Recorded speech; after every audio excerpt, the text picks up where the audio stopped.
Great. Well, I shall kick off this morning's fireside chat webinar on how to support employee financial wellbeing. I'm super excited to be joined by three incredible guests today to discuss how you can promote employee financial wellness to build a thriving workforce. It's a really topical subject for us to be talking about, and we know employees want education and they want us as employers to care about their financial wellbeing. For those who haven't met me before, I'm Alex Hattingh and I head up people and culture for Employment Hero.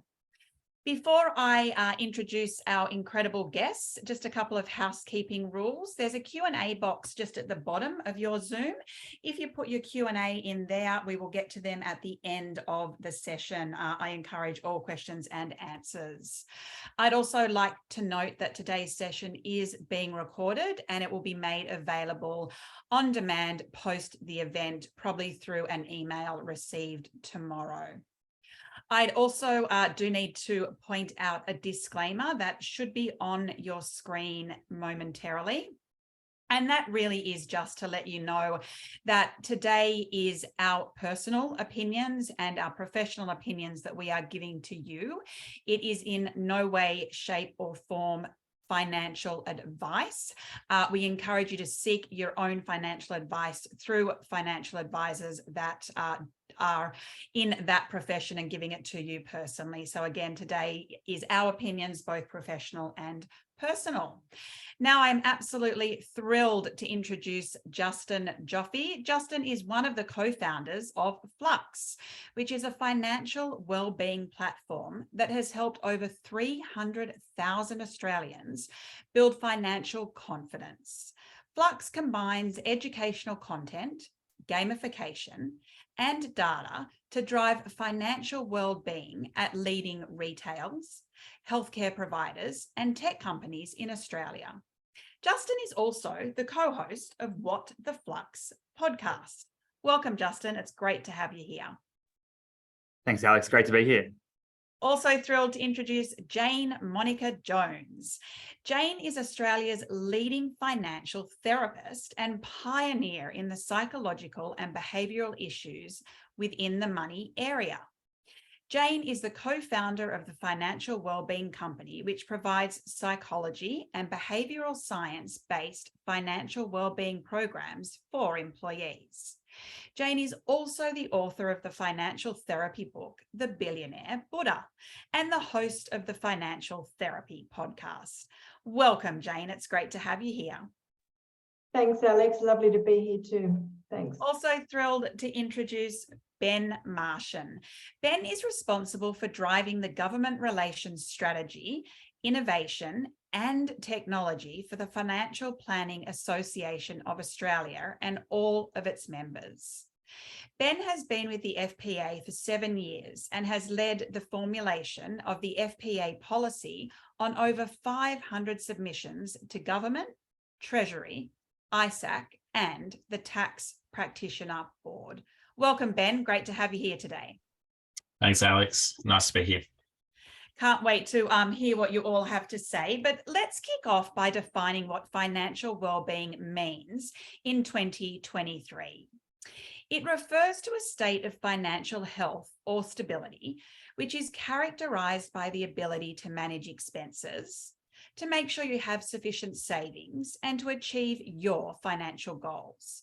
It means you have peace of mind and confidence in your own ability to manage your finances, both in the short and long term.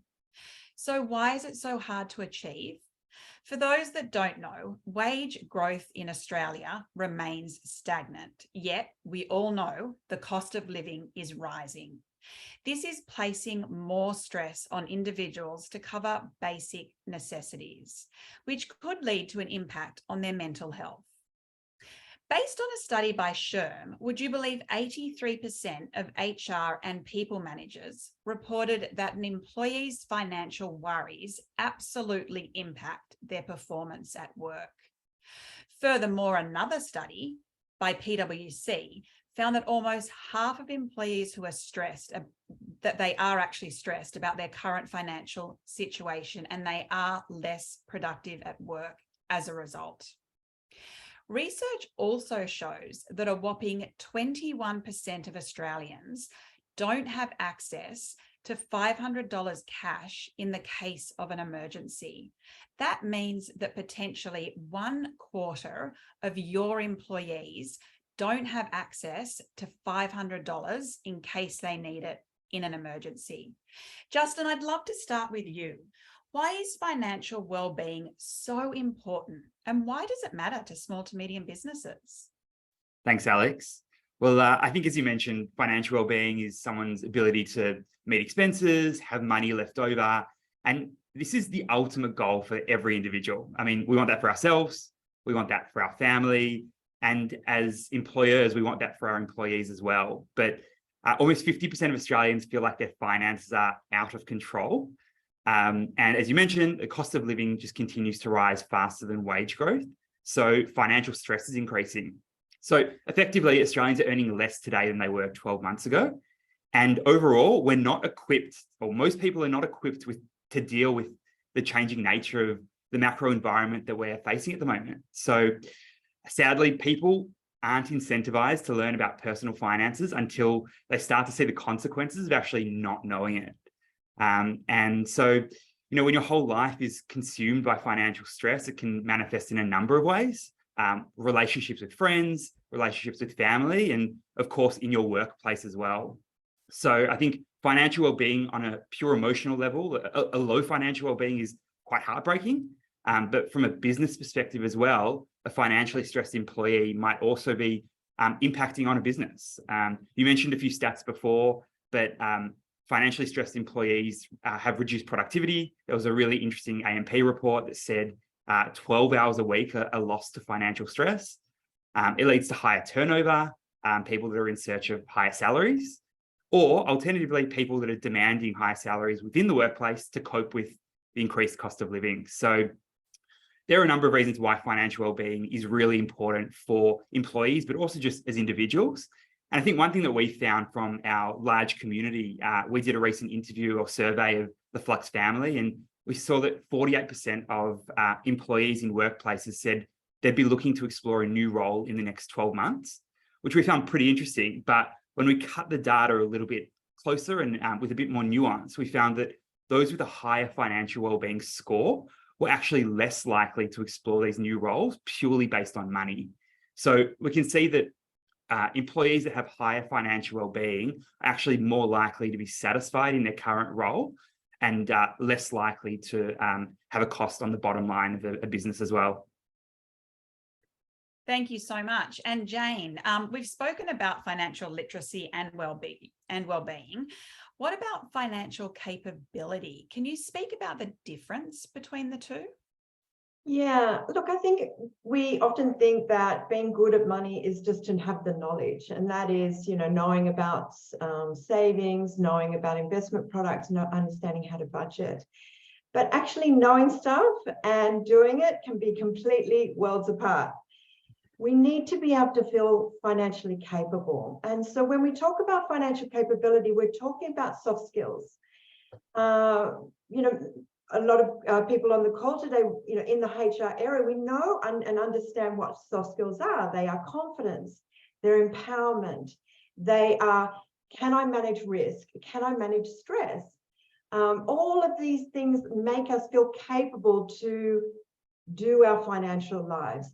So we can have the knowledge, but we have to feel really embodied, really kind of in our psychology, and then be able to feel that we can make the behavior changes that we want to do in our financial lives. So the equation for me is financial literacy plus financial capability equals financial well-being. Oh, amazing. Thank you so much, Jane. So look, by that, it looks like there isn't a one-size-fits-all approach to financial well-being for each employee. As an employer, though, you may not know what your employee is currently going through financially outside of work. They could be saving for their first car, They could be saving for a holiday, or they could have a major medical bill to pay, or they could even have a big credit card debt. So as an employer, you can offer support to your employees at all stages of their career. Ben, I'd love to turn over to you and ask you what are some key tools to promote financial well-being at every stage of a person's career. Thanks, Alex. And I think, to your point, everybody's got different financial goals and different objectives, and those change a lot as you move through your life. In earlier years of employment, you're probably looking to save for homes, save for marriages, save for holidays, and so having a good life.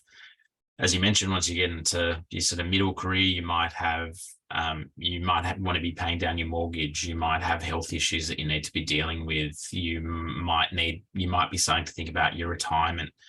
Obviously, as you get closer to your retirement, you're looking to make sure you got enough money to retire on, and knowing what you are how you're going to live comfortably through the rest of your life. And the really difficult thing often for everybody is to actually sit down and think about, what do I actually want to achieve? And the problem with your finances is often it's over a really long time, which is hard to picture, hard to envisage. So you often need help from somebody to start to think about, what are all the possibilities for my life? Which are the ones that I think are most important? Which ones am I going to prioritize? And therefore, what plan am I going to put in place to actually try and achieve those? So we think about money often as the money coming in and the money going out, and how do I stay out of debt? And there's this superannuation thing that's happening over there, and there's life insurance, which is over here. But all of that kind of means nothing if you don't actually know what you want to get out of your life and what you actually want to achieve and what you want to live with your life. Once you've got that, you then have to figure out the budget perspective. And so how do you make sure that what's coming in and what's going out what's going out isn't higher than what's coming in? How do you make sure you make the right decisions? I love fidget toys, and I will spend lots and lots of money on fidget toys, but I know I can't because Lego's my other passion, as you might see. I know I can't because that doesn't help me pay for the school fees. That doesn't help me fix the car when it's broken down. So I need to have a plan in place to make sure that the money that's coming in is more than the money going out, and I've got my plans in place to save. For most people, that's a really difficult thing to do, and it's really difficult to stay on track over longer periods of time. And so you often need a professional to help you think about what you want to achieve. You need a professional to help you set up your budgets. You need a professional to help you stay accountable to your budgets. And that's where financial planners and financial advisors come in, because they provide that process to go through, where they help you understand what you want to get out of life, understand how to set up your finances so you can achieve it, keep you accountable to that, make sure you're not making mistakes with the types of financial products you're using, and keep you in control into your plan over time. And your plan will change over time. There's a real risk at the moment with lots of social media, lots of social networks, and lots of ads on TV around different financial products, different financial strategies, that something might be flashy and exciting and might encourage you to spend money now or take on debt now. And there's a lot of risk around that, because if it's not in your plan, if it's not helping you achieve your goals, if it's not within your budget, then you can get yourself into a lot of financial stress and detriment, which, to the point you were making and the others were making earlier, that's where people start to make poorer decisions. That's where people start to get stressed. That's where life starts to become a lot more difficult. So I guess my message is, anything you can do to help your clients understand what they want to achieve in their life, anything you can do to help your staff figure out what their budgets and cash flows are to help them achieve it, is going to make them a lot more comfortable and not make silly decisions about the latest buy now, pay later scheme, or the latest credit card, or the latest point scheme, or wasting money on Lego or fidget toys, or whatever it is that they might waste money on. And so you've got to be really careful about educating your staff around influencers, around following trends on social media, and trying to put professionals in front of them to help them understand the concepts and ideas about goal setting, budgeting, spending within your means, and not taking on too much debt as life changes. Fantastic. Really, really sound advice. Moving over to you, Justin. Do you have any proven strategies to support employees' financial well-being and improve a business's bottom line? Yeah, well, I mean, we know that the topic of money and finance, it's not traditionally a sexy industry. I think that as Ben mentioned before, sometimes the people that make it sexy are the ones who are probably trying to lure you in, as opposed to are actually the ones who are doing best for your finances. So, I mean, an interesting stat that we always speak to is that a lot of people are more scared of running out of money than death itself. And so people avoid the topic of money almost like the plague. So the way that we've found is a really effective way to support employees' financial well-being is by making it real, speaking to people on their level in a very safe space, in a non-judgmental environment, and making it engaging. Our view at Flux is we want to make the topic of money and finance as culturally relevant as things like music or sport or the arts, so that people can at least engage in it on a level that is not like the plague, and they don't feel like it's too hard. We do a survey every year where we track of thousands of people within the Flux family, how many people consider themselves a finance person. And it's unbelievable that around 75% of people say that they're not a finance person and this is for someone else and it's someone else's job. Now, this is just a mindset. Like, just like Nike says, everyone is an athlete, everyone is a finance person. So I think for employers, though, the tricky part is what is their role in supporting their employees. They're obviously not there to provide financial advice. They're not there to tell employees how to spend their money, but they can certainly support them by providing tools and enabling different resources to help their employees get on top of their money. As an example, through the Flux app, we have a program called Flux at Work with major workplaces that you mentioned before, Alex.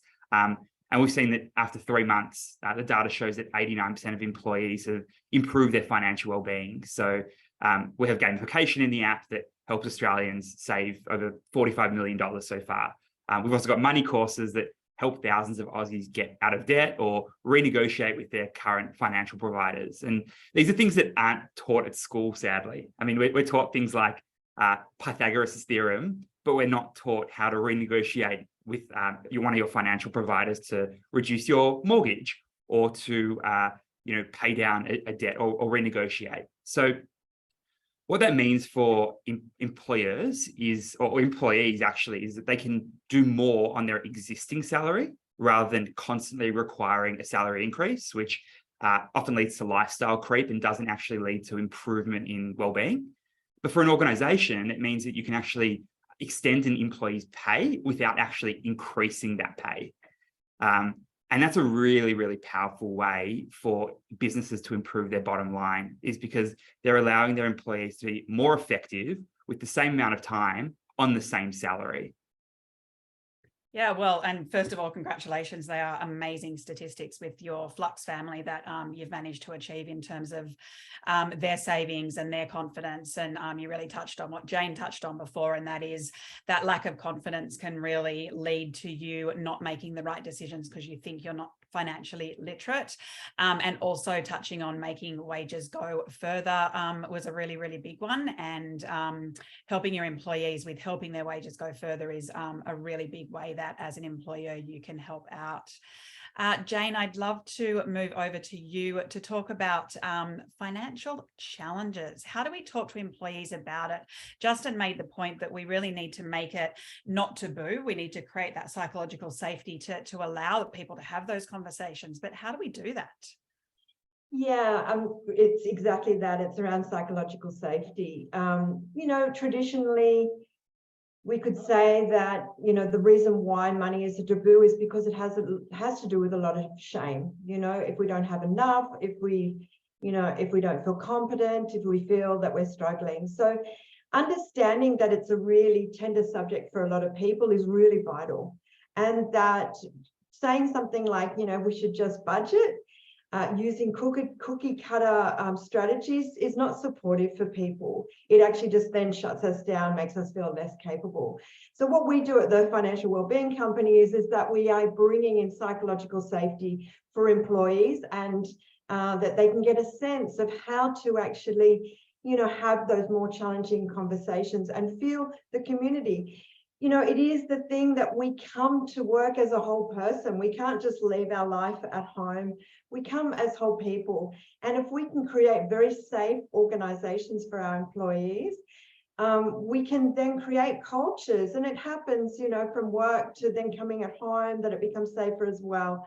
So we have to kind of create those cultures, getting support from organizations like Financial Wellbeing Company, where we actually work with organizations to make more culturally safe and psychologically safe organizations, as well as not just having cookie cutter approaches. What may work for some individuals may not work for others, and having a suite, we have large suites of programs, both in financial capability and in financial wellbeing and literacy, that people can pick and choose, because the way people learn is very, very different. So we need to be able to offer our employees a way that they can approach something like money in their way.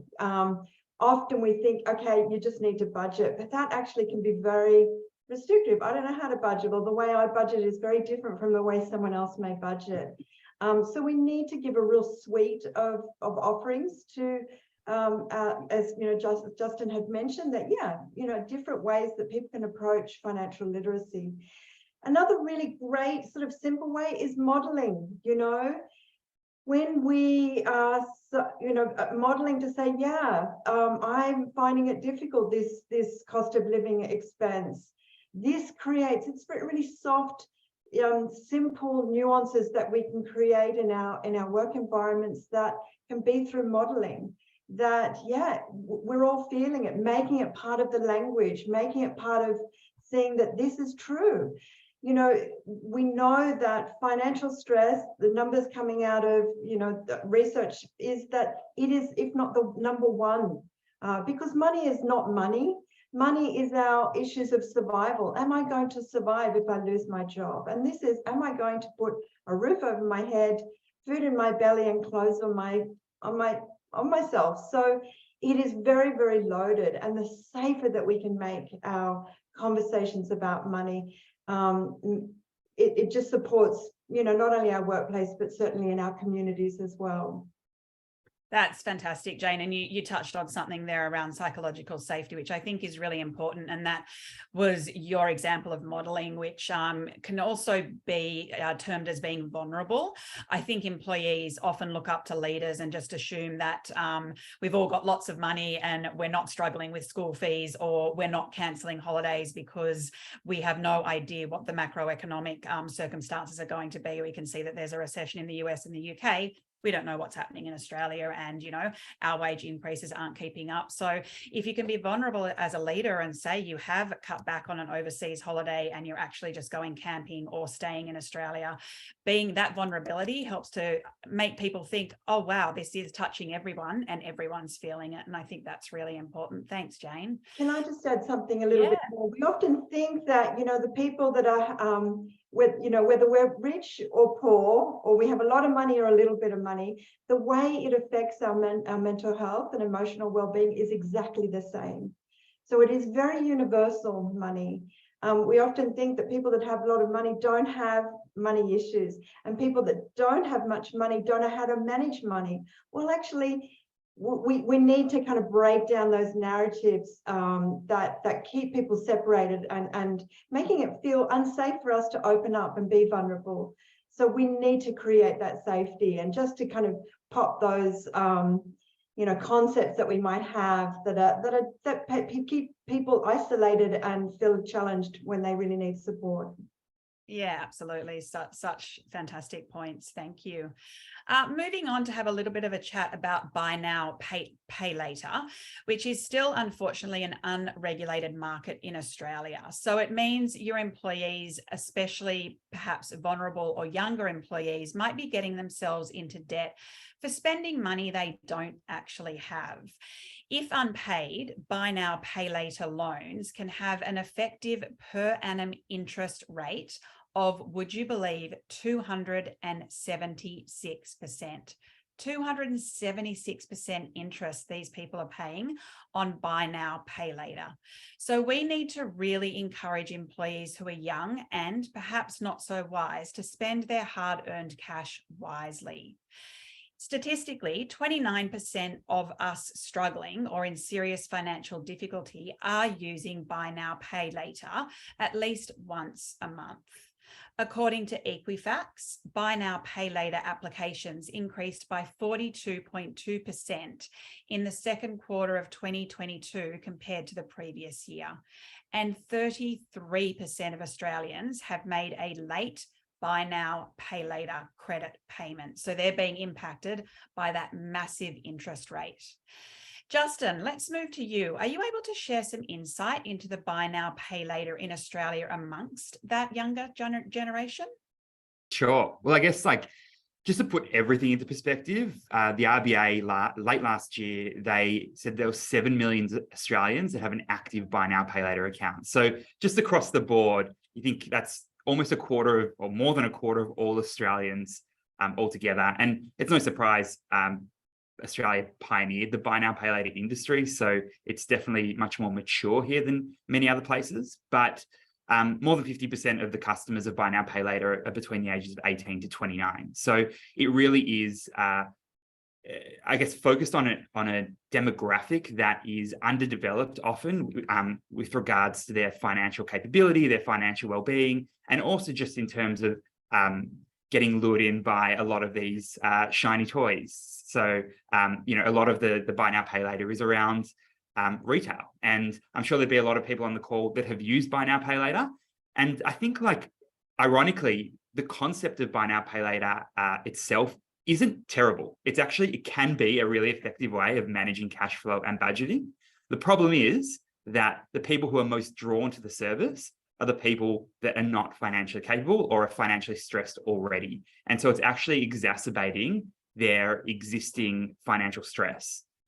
Now, I think for me personally, when I've done a lot of digging on this industry, and what we've seen from the Flux family as well, is that 20% of people who are using buy now, pay later said they had to cut back on essentials, which is things like food, in order to meet their buy now, pay later payments. So they're sacrificing, the really, really core things in their life to make a repayment. And sadly, the majority of these people were under the age of 30. So in a workforce, I think that you would notice that the majority of your employees who are under 30 would have used or are using buy now, pay later on a regular basis. And like I said, for some people who have really, really strong financial capability and managing their cash flow really well, that's okay. But for majority, the absolute majority, it's a pretty dangerous predicament to find yourself in. Even for me, I couldn't stay on top of those cash flows coming out every 4 weeks or 2 weeks for the buy now, pay later. So I wouldn't go near it. That's just to get a sense of how difficult it can be to track. Yeah, thanks, Justin. Really, really great advice. Jane, over to you. Can you share how credit card debt and buy now, pay later schemes can impact our young employees? Yeah, what we're talking about here, and I think Justin sort of opened into that, is there's about behaviour modification, and being able to put restraint on ourselves, essentially. We all like sparkly things, and we need to be able to modify our behaviour in order not to go for every single sparkly thing. That can be a challenge for a lot of people, particularly when we're stressed, particularly when life seems a bit bleak or life and stressful and not much fun. So that little pick-me-up can be that way that we're trying to get a little bit of a happy high in a way.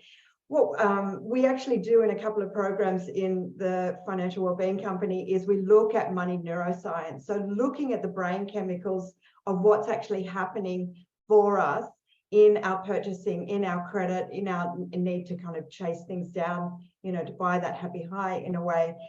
And what's interesting, we know around neuroscience is that when we look at dopamine in the pursuit of spending, of looking at browsing, whether we're doing window shopping, is that dopamine doesn't get fired in the purchase of that new pair of shoes or that more set of Lego for Ben or whatever it is. It actually is in the hunting of it down. So when we purchase it, we don't actually get a dopamine hit. But when we're hunting it down, when we're browsing the internet, the brain actually gets that happy high. Yeah. So even if we just put something into our checkout box or whatever it is, we'll get that high without making the actual purpose. So this tells us that actually going out and pursuing, going and searching online is what the brain wants to do. It actually, its purpose is to actually go and feed ourselves, and it's, you know, to go and hunt and you know, go and you know, all those sort of basic needs. But we can then train ourselves to actually go, you know what, I just want the high, but I don't need the spend. Now, what happens when we've got early earners coming into the marketplace or coming into a thing, and that they've built their happy high around this one trigger, i.e. online shopping or spending, or, you know, spending money, and we're building out neuro pathways in the brain that says the only way that I can have happiness is by spending. What we need to do is, you know, work out other ways that we can get that happy high, whether it's meditating, whether it's spending time in nature, patting a dog, even whistling can be a kind of a thing, or dancing. So we need to learn better strategies to get that happy high, to get that down regulation, than linking it only to spending. So seeing that it's a mental health issue is a good way to look at the challenges with these, with buy now, pay later. It's not just money. Money is a mental health issue. It is overlinked with so much of our levels of esteem, our levels of confidence, our levels of the way that we do stress, the way that we do boredom. And we need to, you know, look at better ways and work with our employees, even work with ourselves, at better, more nourishing ways to support our levels of stress, particularly as the cost of living is going up. Great advice, Jane. Thank you. And moving over to you, Ben, we know that buy now, pay later can be damaging. So as employers, how can we encourage financial literacy around these spending habits? There's lots of things, as Justin and Jane have alluded to, but I think, you know, if your employees know what they want to achieve out of their life, if they've got budgets in place to make sure that they're achieving those goals and ticking them off, and to Jane's point, getting the dopamine hit from going on that holiday or paying off that debt, or having that wedding that they've always dreamed about. If they get the dopamine hit from that, which is planned and actively saved for and actively achieved, then that is a good way to be helping your staff and employees from making these poor financial decisions. So anything you can do to help them figure out their goals, figure out their budgets, give them the tools and skills to do that, which are just as important as setting company goals, and are just as important as setting KPIs, and are just as important as managing departmental budgets, for them doing it personally. I think that's, you know, that's what's important. But you are going to have staff that do it. You are going to have staff that fall into those flashy things and the buy now and pay later ideas and schemes. And if you can help them and support them manage those payments, manage those structures and schemes by potentially being more flexible in the way you pay, being more flexible in the way that you provide them support around their income and how they receive their income and where their income goes to, allowing them to use multiple bank accounts, allow them to put payments onto credit cards directly, rather than just having it all funneling into a bank account, single bank account. Those are the sort of things that you can start to do to help support your employees in managing those quick dopamine hits that they're getting by, to James' point, by putting it in the cart and not pressing send.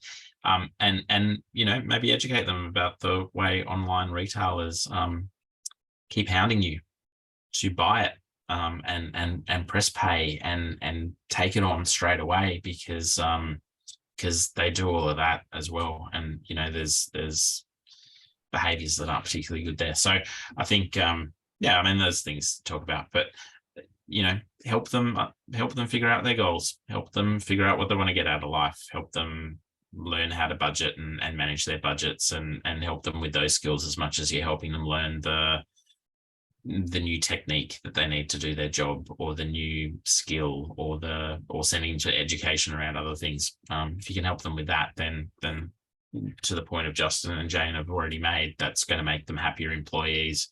That's going to make them more productive at work, and that's going to be better for you and your company. Great advice. Thanks, Ben. And Justin and Jane, do you have any other thoughts that you'd like to share before we move to audience questions? Yeah, I guess one thing for me, and this is something we think about a lot at Flux, is if you take a step back and you think maybe 20 years ago in the workplace, the main focus in the workplace is around physical health. How do we improve the physical health of our employees? And then you fast forward to maybe 10 years ago, and the main focus was around how do we improve the mental health of our employees, or the mental well-being of our employees. Right now, it's the biggest cost of living crisis in the last 30 years. We've seen inflation go up faster than it has in the last 30 years. And really the question that all workplaces should be asking themselves right now, if they haven't already, is how can I best support the financial well-being of my employees? Because right now, I personally believe, and our team believe, that we're just at the tip of the iceberg, sadly. And this problem, or the issue around cost of living, is continually going to grow over the coming months as interest rates increase, as inflation continues to increase. So I think whatever the solution is, it's important for all workplaces to start thinking about a financial wellbeing solution, because what we're hearing from a lot of our clients right now is that masseuse who's going around giving 5 minutes to every person around the office isn't actually creating material improvements in the workplace. So it's time to start thinking about financial wellbeing as one of those key pillars, just like mental and physical wellbeing too. Yeah, no, great thoughts. Anything else from you, Justine? I'll say that's me, Jane. Sorry, Jane. Yeah, absolutely. I mean, it is front of mind. It's one of the most stressful areas that we have in our life. There was some really interesting data that came out of the Ilian report in 2020 that the drawdown from superannuation that a lot of people took advantage of, that was to be supporting in turbulent times. I think 69% of it got spent on alcohol, takeaway to food delivery and online shopping, which indicates that under adversity, we don't behave very well. And it's just the way we are. When we get stressed, we don't make sound, grounded decisions. We need to have, as a culture in Australia, to say that, it's actually okay that we all didn't get the best starts in life around financial literacy and financial capability, but that is a movable beast, and that we could be, really world leaders in being able to enable our people to actually say, what, financial, mental health, financial well-being is really crucial. We are holistic individuals, and that we, as Justin's point, we are at the forefront at the moment of offering these offerings to people in Australia. So, to be a kind of a unique public, value proposition for employees is to have financial wellbeing programs, whether it's what we do at the financial wellbeing company or what Justin does, and that whatever those programs are, have for different life stages, different types of people, that they're kind of broad and offer a lot of benefits for your employees. That's great advice. Thanks, Jane. And, I think the real takeaway there is that, as we've moved through time, there's always been different focus on what employees want from us as employers.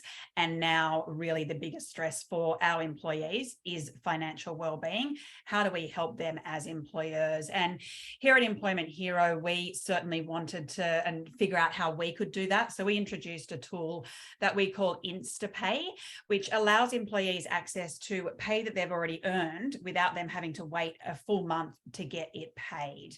Our thought process was, why shouldn't employees be able to access pay that they've already earned? It's sitting there. They just haven't been paid because they're sitting on a monthly payroll. And we, in fact, polled some of the employees that used InstaPay last year to see what they were using it for, to really understand, were they using it and why? And we found out that one user used it to pay for doctor's visits for her son who had a heart condition. Rather than having to wait a month for the appointment to pay for it, she was able to take her son to the doctor. Another user who got paid monthly found that money was tight at the end of the month coming towards Christmas. So she used InstaPay to access her pay that she had already earned to provide a really meaningful Christmas for her 2-year-old daughter. So it was really, really memorable. So that's something that's so different to buy now, pay later, where you're not charging interest. So now that we've got some time, I would love to just move my screen over and move Q&A over so that we can ask questions. Sorry, bear with me for one moment.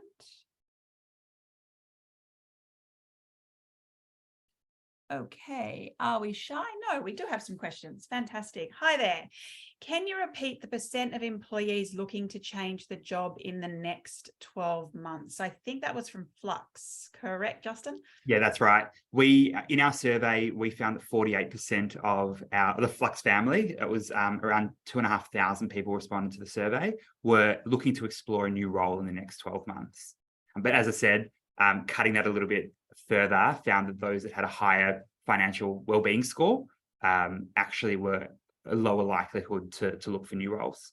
Yes, and we've found exactly the same. We did a remote work study, and as we all know, this is the time of year where you see most people looking for a new job. And so for some people in their minds, if they are struggling financially, they will jump for that extra $10,000, especially that younger generation. The next question, how do you ascertain someone's financial well-being? Do you ask a specific question, or is it an index based on a number of questions? Anyone like to take that? Yeah, I'm happy to take that. Sorry, Jane. In terms of how you define it, there are a number of different tools that have been created, or research-backed pieces that have been built to build a financial well-being. Now, obviously, nothing is perfect, but the Melbourne Institute and the Commonwealth Bank did a research piece measuring financial well-being based on subjective and objective numbers. That's how people are feeling, but also objectively how they're spending. Now, it's probably not something that employers can ask their employees, but it's something that we've actually built within the Flux app. So we ask these questions and then actually anonymize it and share it back with workplaces so they can get a sense of how their overall financial well-being of their staff are and make certain decisions based on that information. Fantastic. That's really great insight. Also, if you don't have access to something as sophisticated as that, you can simply send out an anonymous survey to your employees and ask them, what are they most worried about, and include their financial well-being in that, and what would they like? Education, webinars, what would they like from you as an employer? Getting that direct feedback can be really, really valuable. The next question, only 1/3 of Australians have income protection insurance and decreasing with rising costs. I had mentioned that 21% of Australians don't have access to $500 in the case of an unexpected emergency like an injury or an illness, which is worrying with the rising level of debts. Can you see employers stepping up here and filling the void as part of a duty of care to employees? Will we see a rise of employers sponsoring income protection insurance as a financial wellness benefit? I'm not sure if anyone has input on that one. Given their complex financial products, I might step in with that one. I think I've actually been lucky that all of my employers have offered income protection policies, but I think the other confusion there is a lot of superannuation funds have it built in, and employers may have superannuation schemes where they think it's there, and whether or not it's to the level you need, whether or not it will actually pay out when something happens is the difficulty around superannuation.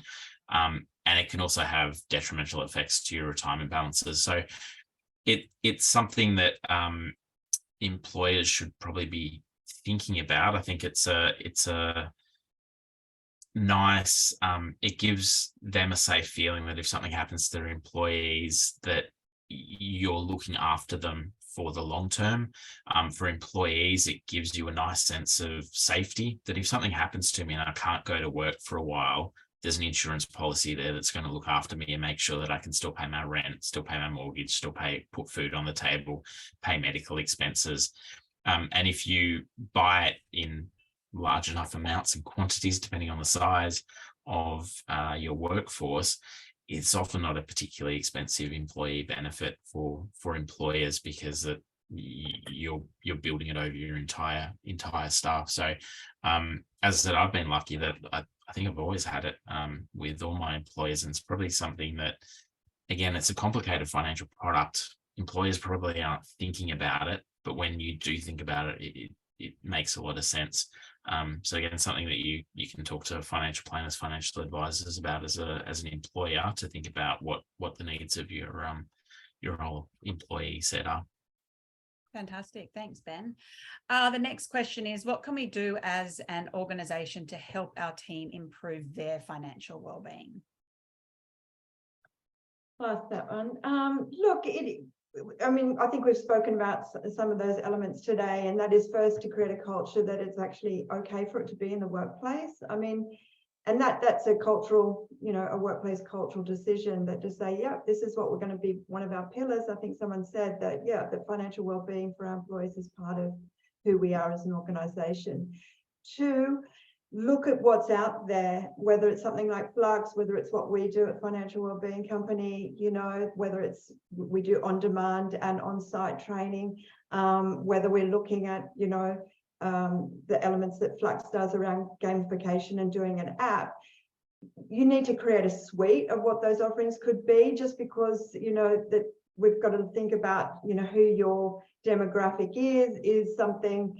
If you've got lots of shift workers, it might be really challenging to get on-site programs in, but then you might have on-demand program would be really supportive.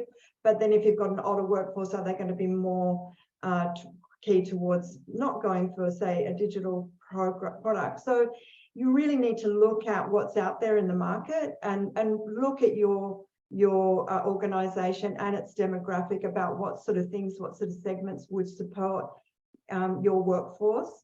So yeah, culture, the offerings, what's out there, as well as being that modelling. I think, that as leaders, it's really important that we create that psychological safety.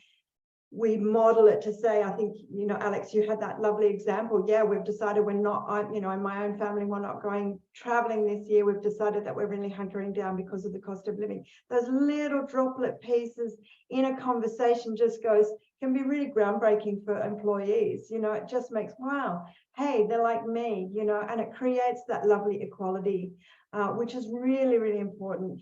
I worked, before I started my business, I worked as a financial therapist. I still do. And the amount of people that are just exacerbated and like, I'm so confident in so many areas of my life, yet around money, I'm a big old ball of mess.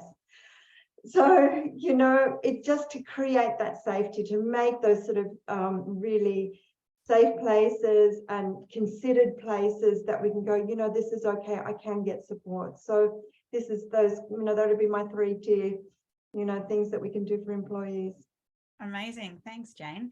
We've got a great question from Caitlin Newport, who's on the call, and their organisation has provided a webinar on how to improve your financial wellness and budgeting. They've been able to ask questions anonymously. They provided it both in work hours and outside work hours, so families could attend.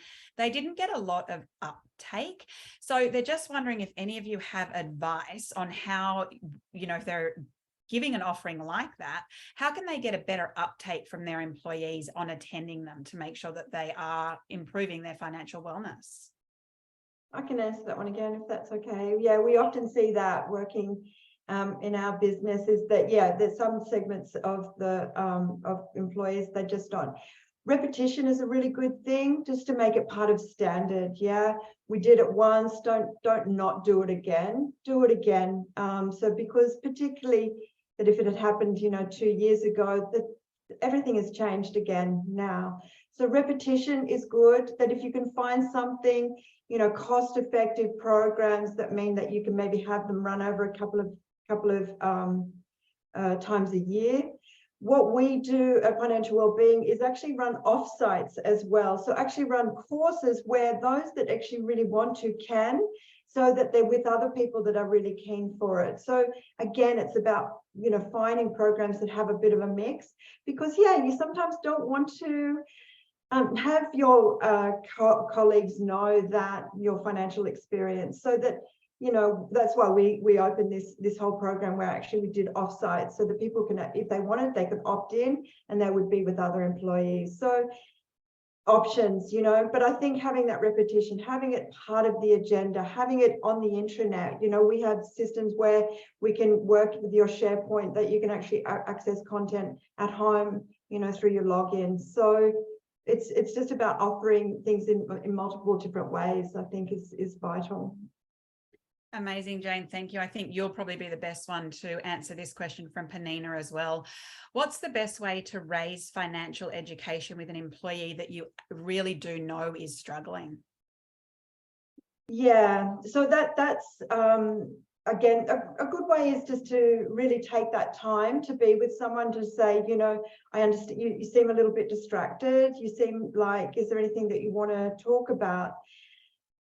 Most organizations may have, access to EAP. I know, that has been, being a therapist, I've been very plugged into a lot of EAP organizations that actually are saying, yeah, this is one of the worries that we have. So having, referring, your employees off to organizations that can support that. Again, Financial Wellbeing, we do coaching as well. So we have that as an add-on for our clients. Don't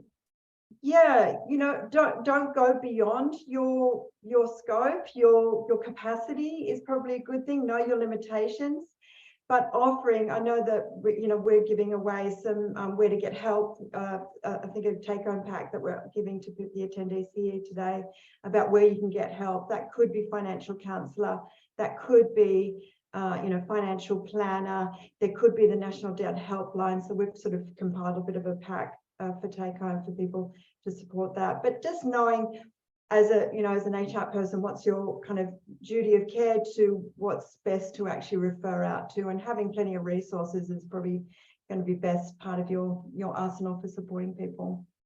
Yeah, I think that's great, Jane. And Jane touched on a great point there, is don't go beyond your limitations. So don't be giving financial advice. And if you don't want to touch on the fact that they're struggling financially, it might just be, Alex, I've noticed you're a little bit different or a bit off, or you don't seem as happy. Please reach out to our employee assistance program. And then, as Jane mentioned, we are going to be sending out resources post this webinar. So please make sure you take that email and those resources and feed them onto your employees. We do have time for another couple of questions. In this environment, many employees are expecting salaries to keep up with inflation and can make their pay quite singularly responsible for their financial well-being. Would love to know how HR peers are managing this expectation. So I'll start with that, and then anyone else can jump in afterwards. I think it's about transparency.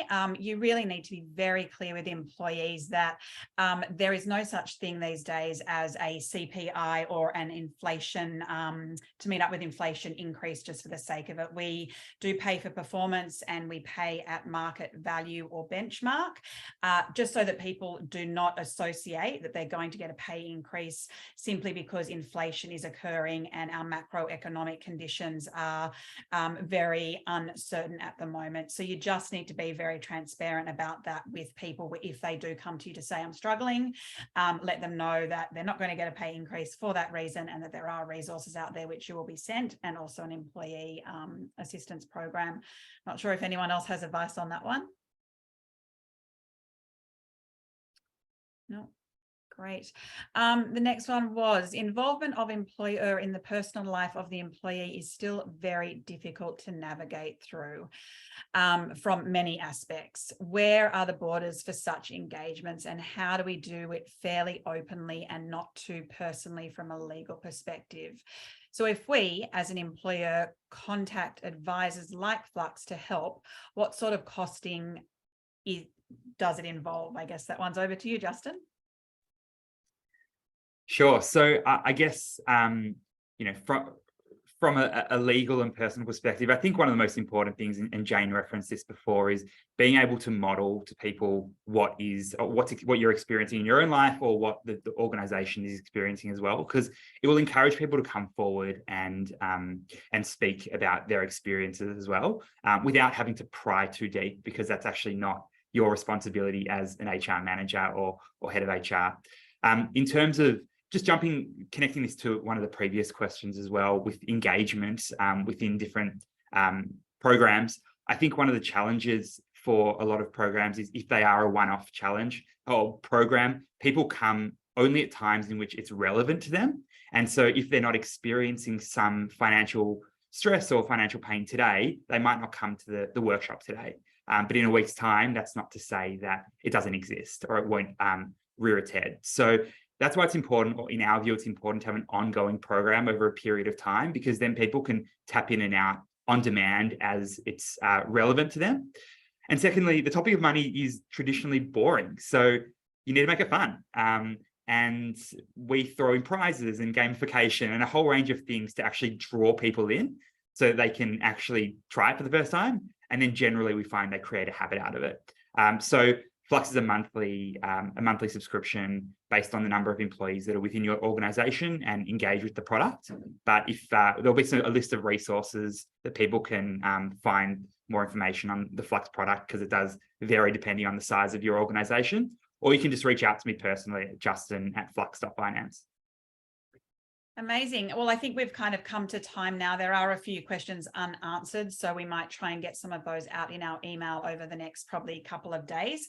And as I've mentioned, lots of resources coming from all of our wonderful contributors, Ben, Jane, and Justin today. Thank you so much for joining us. Your advice has been so wonderful to hear, and I've even am walking away with a lot of great takeaways. Up there on the screen, you will see all of our contributors today if you want to reach out to them on LinkedIn and connect with them. And again, lots of resources will be being sent out along with the recording either tomorrow or Thursday. So thanks again for everyone who joined us, and thanks to our absolutely incredible advisors today, and have a really terrific Tuesday. Bye, everybody.